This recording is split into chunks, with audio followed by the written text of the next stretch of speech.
kambag'allar bilan boylarni farqi fikrlashida bo'ladi deyishardi.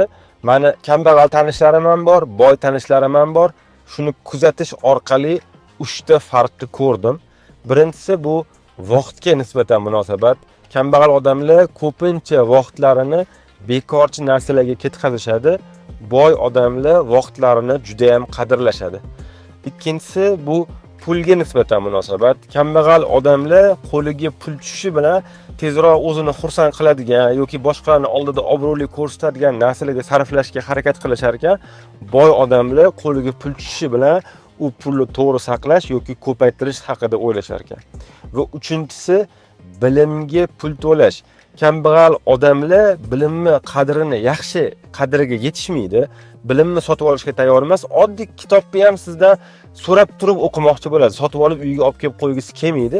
Lekin boy odamlar nafaqat kitob, ilm, kurs, trening, konsultatsiyalarni sotib olishga tayyor bo'lishadi. Mana shu 3 ta farqni men shaxsan o'zim ham bunaqa tanishlarimda ko'rdim. Mana shu odatlarning qaysi biri sizda bor, qaysi biri sizda yo'q? Boy bo'lasizmi endi siz kelajakda, kambag'al bo'lasizmi? Xulosani o'zingiz qilsangiz bo'ladi.